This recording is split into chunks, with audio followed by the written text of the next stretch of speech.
بسم اللہ الرحمن الرحیم۔ السلام علیکم۔ آج 25 فروری 2022 ہے۔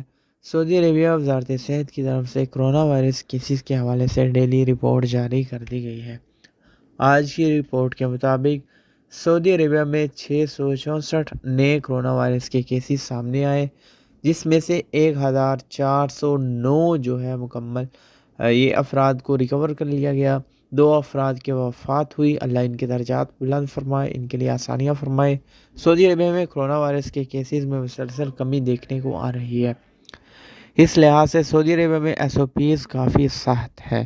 وزارت داخلہ کی طرف سے بھی ایک نوٹیفیکیشن جاری کیا گیا کہ ایسے تمام افراد جو بیرون ممالک سے سعودی عربیہ کا سفر کرتے ہیں، اگر ان کا جو کرنٹائن پیریڈ ہے 5 دن ہے یا 7 دن ہے، اس کی خلاف ورزی نہ کریں۔ SOPs کا بھی خیال رکھیں، کرنٹائن پیریڈ کا بھی۔ اگر آپ لوگ کرنٹائن نہیں کریں گے، اپنے آپ کو گھر پہ یا ڈائریکٹ کام پہ چلے جائیں گے یا زیادہ میل جول کریں گے یا لوکیشن چینج کریں گے، تو ایسی صورت میں آپ لوگوں کو 2 سال قید، 2 لاکھ سعودی ریال جرمانہ اور ڈیپورٹ کر دیا جائے گا۔ اس کے بعد آپ پہ سعودی عربیہ داخلے پر پابندی عائد ہو جائے گی۔ Thanks for watching. اس ویڈیو کو شیئر کیجیے گا۔ اللہ حافظ۔